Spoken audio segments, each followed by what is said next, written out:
ओम नमो भगवते वासुदेवाय श्री कृष्णाय परमात्मने नमः। ओम श्रीमद्भगवत गीतस्य अध्याय 10 आरंभा। प्रिय दर्शकों, आज हम लेकर आए हैं श्रीमद् भगवत गीता का अध्याय 10 विभूति योग, जहां भगवान श्री कृष्ण स्वयं बताते हैं कि उनकी दिव्य शक्तियां पूरे ब्रह्मांड में किस किस रूप में विद्यमान हैं। अगर आप भी भक्ति, आध्यात्मिकता और श्री कृष्ण के दिव्य उपदेशों से प्रेम करते हैं तो कृपया वीडियो को लाइक करें, कमेंट करें और चैनल को सब्सक्राइब करें, ताकि हम और भी दिव्य ज्ञान आपके जीवन में ला सके। अध्याय 10 विभूति योग की शुरुआत। भूमि आकाश के शांत विस्तार के बीच रथ पर बैठे हैं अर्जुन के मन में आज एक नया प्रश्न जन्म ले रहा था। वह अब भगवान श्री कृष्ण को सिर्फ अपना सारथी नहीं बल्कि परम ब्रह्म समझने लगा था। परंतु उसके मन में एक गहरी जिज्ञासा थी। भगवान, आप कहते हैं कि आप सब में व्याप्त हैं, तो वह दिव्यता कहाँ कहाँ प्रकट होती है? आपकी वास्तविक विभूतियाँ क्या हैं? आप कैसे इस संसार को धारण करते हैं? अर्जुन की जिज्ञासा को देखते हुए भगवान मुस्कुराए, जैसे सूर्य बादलों की झीनी चादर से झांकता है। श्री कृष्ण बोले, हे अर्जुन, अब मैं तुझे अपनी वे दिव्य विभूतियाँ बताऊंगा जिनको सुनकर मनुष्य का हृदय भक्ति से भर जाता है।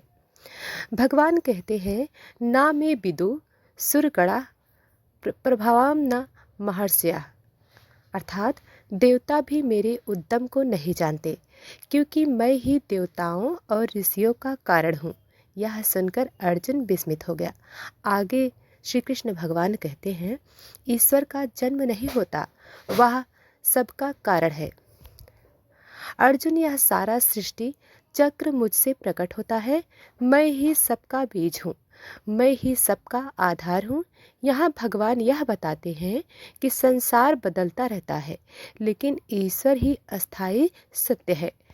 वही आदि है, वही अनंत। दुनिया की प्रत्येक वस्तु, प्रत्येक प्रेरणा, प्रत्येक शक्ति का मूल उस परमात्मा में है। मनुष्य के दिव्य गुण श्री कृष्ण का ही प्रसाद। भगवान कहते हैं, बुद्धि, ज्ञान, क्षमा, सत्य, धैर्य, संतोष, त्याग, शांति, तप, दान, कीर्ति और अपकीर्ति, ये सब मेरे से ही प्रकट होते हैं।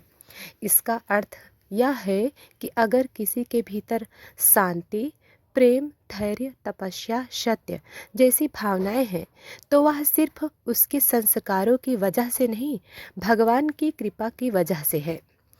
अर्जुन की विनम्रता भक्ति का शिखर।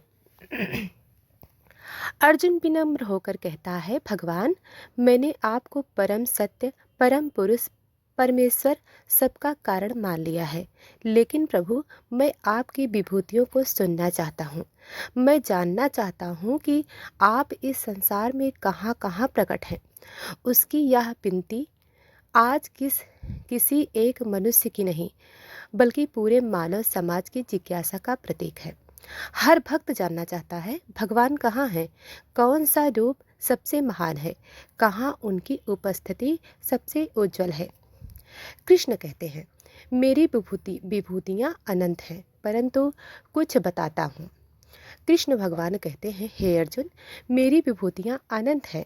यदि मैं सारी बताऊं तो हजारों वर्षों में भी समाप्त नहीं होगी, परंतु मैं तुझे कुछ विभूतियाँ बताता हूँ जिनसे तू मेरी महिमा को समझ सके। यहाँ अध्याय का मुख्य प्रवेश द्वार खुलता है।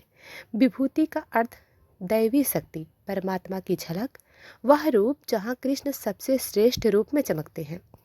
भगवान की पहली विभूतियाँ आत्माओं का जन्मदाता, अहम आत्मा गुड़ा के सर्वभूतस्याति स्थिता। हे अर्जुन, मैं सभी प्राणियों में हृदय में स्थित आत्मा हूँ। ईश्वर बाहर भी है और भीतर भी, पर सबसे पहले वह हृदय में बैठी चेतना है। मनुष्य को जागना, सोचना, अनुभव करना सब उसी की शक्ति से है।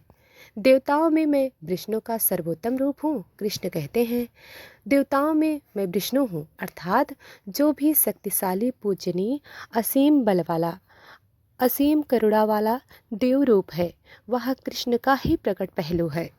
प्रिय भक्तजनों, प्रकाशों में मैं सूर्य का तेज हूँ। श्री भगवान कृष्ण कहते हैं, प्रकाशों में चमकता हुआ सूर्य मैं ही हूँ। जहाँ भी तेज है वहीं कृष्ण है। सूर्योदय का उजाला, दीपक की लौ, ज्ञान की चमक, सब उस परम तेज का अंश है। वेदों में मैं सामवेद हूँ। वेदों के बीच सामवेद सबसे मधुर, सबसे आत्मिक माना गया है। भगवान कहते हैं, वेदों में सामवेद मेरा प्रिय रूप है, क्योंकि सामवेद का स्वर सीधे आत्मा को छूता है। देवताओं में मैं इंद्र हूँ। जब जब सामर्थ्य, शक्तिशाली नेतृत्व या नियंत्रण की क्षमता दिखाई दे, वह विभूति इंद्र की है। मनुष्यों में मैं धर्म का पालन करने वाला राजा हूँ। भगवान श्री कृष्ण आगे कहते हैं, राजाओं में मैं धर्मराज हूँ, क्योंकि सच्चा राजा वही होता है जिसके भीतर न्याय, त्याग, दया, सत्य, धर्म हो। अध्याय का पहला रहस्य, जहाँ श्रेष्ठता है वहाँ श्री कृष्ण है। कृष्ण इस भाग में लगातार यही सिद्ध करते हैं कि जो भी चीज़ सबसे श्रेष्ठ है, सबसे उत्तम है, सबसे अद्भुत है, वह कृष्ण की विभूति है। इससे अर्जुन के मन में वह प्रश्न समाप्त हो जाता है, भगवान कहाँ है? क्योंकि भगवान वही है जहाँ श्रेष्ठता है, जहाँ विनय है, जहाँ बल है, वहाँ जहाँ तेज है, वहाँ जहाँ दया है। प्रिय भक्तजनों, अर्जुन बड़ी श्रद्धा से भगवान की बाणी को सुन रहा था। उसकी आंखें अब भक्ति से भरी थीं। जैसे कोई प्यासा व्यक्ति रेगिस्तान में अचानक अमृत धारा देख ले। भगवान आगे कहते हैं, हे अर्जुन, अब मेरी और भी दिव्य विभूतियों को सुन। और कोई गुरु अपने प्रिय शिष्य को सबसे गहरे रहस्य सौंप रहा हो, वैसे ही श्री कृष्ण अपनी दिव्यता अर्जुन के सामने खोल रहे हैं। भगवान कहते हैं, ज्ञान के स्वरूप में मैं मन हूँ, इंद्रियों में मैं मन हूँ। मन ही वह शक्ति है जिससे मनुष्य सोचता है, तय करता है, दिशा बदलता है, कर्म करता है और स्वयं को सुधारता है। मन यदि निर्मल है तो मनुष्य भगवान के करीब पहुँचता है। यदि मन अशांत है तो वह संसार में उलझता रहता है। इसलिए श्री कृष्ण भगवान स्पष्ट कहते हैं, मन भी मेरी ही विभूति है। जीवों के समूह में मैं जीवन शक्ति हूँ। कृष्ण कहते हैं, जीवों में जीने की शक्ति मैं हूँ। यदि पेड़ बढ़ता है, यदि नदी बढ़ती है, यदि मनुष्य सांस लेता है, यदि कोई बच्चे को जन्म देती है, तो यह केवल प्राकृतिक क्रिया नहीं, यह परमात्मा की ऊर्जा का प्रवाह है। प्रिय भक्तजनों, भगवान श्री कृष्ण कहते हैं, रुद्रों में मैं शिव हूँ। कृष्ण बताते हैं, रुद्रों में मैं शंकर हूँ। यहाँ भगवान श्री कृष्ण शिव की महिमा बताते हैं कि जो भी संहार की शक्ति है, परंतु वह संहार भी सृजन का मार्ग खोल देता है, वह शिव तत्व है और वही कृष्ण की विभूति है। कृष्ण कहीं भी किसी देवता का अपमान नहीं करते, बल्कि उनके माध्यम से अपनी दिव्यता समझाते हैं। वसुओं में मैं अग्नि हूँ। भगवान श्री कृष्ण कहते हैं, वसुओं में मैं अग्नि हूँ। अग्नि ताप देती है, ऊर्जा देती है, भोजन पचाती है, यज्ञ को स्वर्ग तक पहुँचाती है। जैसे अग्नि शुद्ध करती है, वैसे ही कृष्ण भी भक्त के भीतर की अशुद्धियों को समाप्त करते हैं। पर्वतों में मैं मेरु हूँ। कृष्ण कहते हैं, पर्वतों में मैं मेरु हूँ। मेरु अटल, अडिग, अनंत शिखर वाला पर्वत है। यह उस अडिग शक्ति का प्रतीक है जो जीवन में दृढ़ता लाती है। मनुष्य गिरता है, उठता है, फिर गिरता है, फिर उठता है, लेकिन उसके भीतर की मेरु शक्ति उसे बार बार खड़ा कर देती है। यह शक्ति कृष्ण की ही विभूति है। नदियों में मैं गंगा हूँ। कृष्ण भगवान कहते हैं, नदियों में मैं गंगा हूँ। गंगा पवित्रता, संस्कार, त्याग, मुक्ति और दया की धारा है। मनुष्य कितनी भी गलती कर दे, गंगा माँ उसे अपने गोद में लेकर फिर से पावन बना देती है। इसी तरह भगवान भी भटके हुए जीवों को भक्ति देकर फिर से उठाते हैं। चंद्रमा में मैं शीतलता हूँ, सूर्य में प्रकाश हूँ। कृष्ण भगवान कहते हैं, चंद्रमा में मैं तेज मैं हूँ, अग्नि की ऊष्मा मैं हूँ, सूर्य का प्रकाश मैं हूँ। अर्थात सुकून भी कृष्ण है, गर्मी भी कृष्ण है, ऊर्जा भी कृष्ण है, जीवन भी कृष्ण है। सभी यज्ञों में मैं जप यज्ञ हूँ। भगवान कहते हैं यज्ञों में मैं जप यज्ञ हूँ। यह बहुत बड़ा रहस्य है। आज के समय में कोई यज्ञ करना कठिन है। घी, लकड़ी, अग्नि, इस सब का प्रबंध कठिन है। परंतु कृष्ण भगवान कहते हैं जो मेरा नाम प्रेम से जपता है वह सबसे श्रेष्ठ यज्ञ करता है, क्योंकि जहाँ नाम है वहाँ प्रेम है, जहाँ प्रेम है वहाँ संयोग है, जहाँ संयोग है वहाँ भगवान की उपस्थिति है। वृक्षों में मैं अश्वत्थ हूँ। अश्वत्थ जिसे पीपल भी कहा जाता है। यह वृक्ष पवित्र माना जाता है क्योंकि इसके पत्तों में एक विशिष्ट कंपन और दिव्य ऊर्जा होती है। इसलिए भगवान कहते हैं वृक्षों में मैं ही पीपल हूँ, क्योंकि उसके नीचे बैठने से मन शांत हो जाता है। घोड़ों में मैं उच्चैश्रवा हूँ। भगवान श्री कृष्ण कहते हैं घोड़ों में मैं उच्चैश्रवा हूँ, जो समुद्र मंथन से निकला था। ऊंचाई, गति, शक्ति, तेजी, संतुलन, इन सब का सर्वोत्तम रूप कृष्ण का रूप है। गायों में मैं कामधेनु हूँ। कामधेनु सबका पालन करने वाली दिव्य गाय। इस प्रतीक के माध्यम से कृष्ण भगवान बताते हैं पालन पोषण करने वाली हर शक्ति भगवान की विभूति है। माँ, गाय, धरा, जल, ये सब पालन करने वाली शक्तियाँ ईश्वर की झलक हैं। वीरों में मैं रमा परशुराम हूँ। कृष्ण भगवान बताते हैं वीरों में परशुराम हूँ, क्योंकि वीरता सिर्फ युद्ध नहीं, धर्म की रक्षा है, और धर्म की रक्षा ईश शक्ति से होती है। सर्पों में मैं वासुकी हूँ। वासुकी धैर्य का, शक्ति का और नियंत्रण का प्रतीक है, क्योंकि जो स्वयं को संभाल सकता है वही दुनिया को संभाल सकता है। गरुड़ पक्षियों में मैं हूँ। भगवान कहते हैं गरुड़ पक्षियों में मैं हूँ। गरुड़ गति, बल, साहस का प्रतीक है। भगवान श्री कृष्ण कहते हैं पक्षियों में मैं गरुड़ हूँ, यानी जहाँ भी आकाश को चीरने वाली उड़ान है वहाँ श्री कृष्ण है। नागों में मैं अनंत हूँ। अनंत जिसका कोई अंत नहीं, यह सृष्टि की रीढ़ है, ब्रह्मांड के संतुलन का आधार। भगवान श्री कृष्ण कहते हैं सब श्रेष्ठता मुझ में आती है। इस पूरे भाग में भगवान एक ही सिद्धांत समझाते हैं, जहाँ भी महानता है वहाँ मैं ही हूँ। फिर वह चाहे पर्वत, नदी, तेज, मन, धैर्य, धर्म, बल, सौंदर्य, जो भी सबसे उत्तम है वो श्री कृष्ण की विभूतियाँ हैं। प्रिय भक्तजनों, अब श्रवण करते हैं श्रीमद् भगवत गीता अध्याय 10 विभूति योग भाग 3। अध्याय 10 की महिमा का विस्तार, दिव्य अनुभूति का उत्कर्ष। अर्जुन भगवान श्री कृष्ण की अनंत महिमाओं को सुनकर अब एक अद्भुत अलौकिक भाव में खड़ा था। उसके नेत्र आश्चर्य से भरे, हृदय श्रद्धा से पिघल चुका था। प्रिय भक्तजनों, हमने भाग 1 में उसने भगवान का प्रश्न किया, भाग 2 में भगवान ने अपनी अनंत विभूतियों का विस्तार किया, और अब भाग 3 में वह महिमा अपने चरम शिखर को छूती है। भगवान की विभूतियाँ हर दिशा में। श्री कृष्ण अर्जुन की ओर देखकर आगे कहते हैं, हे पार्थ, मेरी विभूतियाँ अनंत हैं। मैं तुम्हें केवल उनकी एक झलक दे रहा हूँ। वास्तव में पूरा ब्रह्मांड मेरी ही महिमा से प्रकाशित है।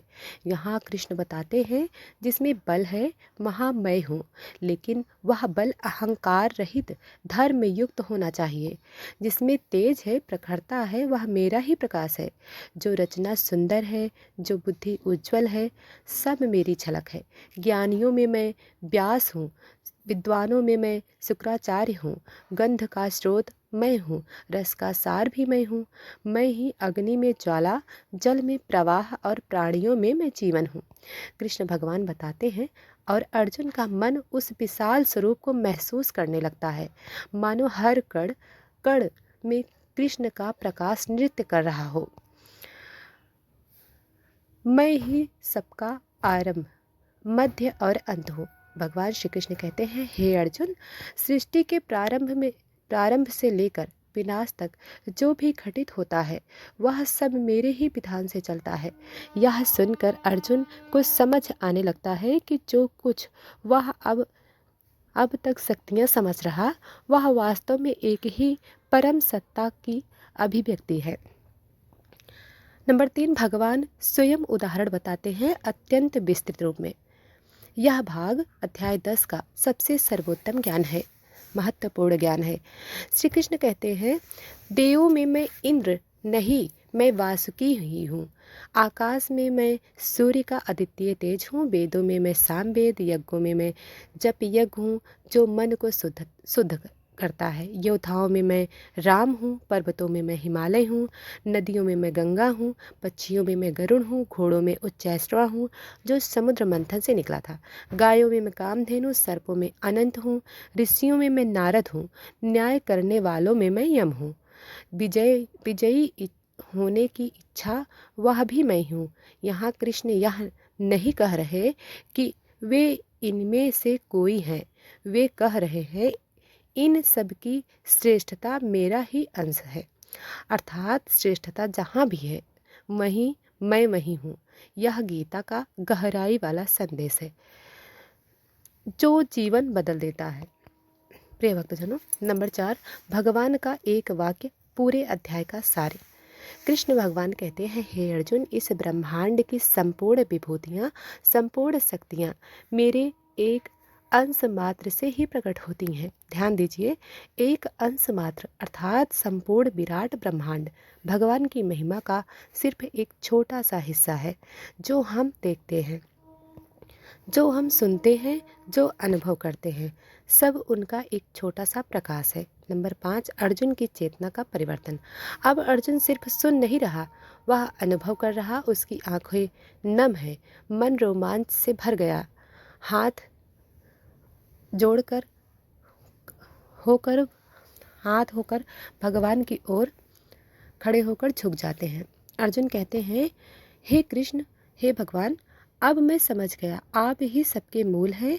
आपको जाने बिना कोई सत्य नहीं। यह अध्याय एक साधारण योद्धा को ब्रह्म ज्ञान की ऊंचाई तक पहुंचा देता है। नंबर 6, जीवन में इस अध्याय का संदेश भक्तों के लिए विशेष। यह भाग आपके दर्शकों को, प्रिय भक्तजनों, श्रोताओं को, जब किसी में बुद्धि दिखे उसे ईश्वर की देन मानो। जब किसी में सौंदर्य दिखे उसे ईश्वर का सौंदर्य मानो। जब कोई महान योद्धा, महान कलाकार, महान विद्वान दिखे उसमें ईश्वर की झलक समझें। यही मन को ईर्ष्या, क्रोध, घृणा और द्वेष से बचाता है। प्रिय भक्तजनों, ईश्वर सर्वत्र है। जो श्रेष्ठ है वह ईश्वर का प्रकाश है, जो सत्य है वह ईश्वर है। यदि मन यह एक सिद्धांत पकड़ ले तो जीवन में विशाल परिवर्तन आ जाता है। भगवान श्री कृष्ण अंत में कहते हैं, हे अर्जुन, तुम जितना भी जानना चाहते हो समझ लो कि यह संसार मेरी अनंत विभूतियों का सिर्फ एक कण है। मेरे एक अंश मात्र से यह पूरा जगत धारण किया हुआ है। यह सुनकर अर्जुन का मन स्थिर, शक्तिशाली दीपक की लौ की तरह शांत हो जाता है। तो प्रिय भक्तजनों, आपने सुनी अध्याय 10 का सार श्रीमद् भगवत गीता। अब हम कल श्रवण करेंगे अध्याय 11 श्रीमद् भगवत गीता का सार। तब तक के लिए जय श्री कृष्ण।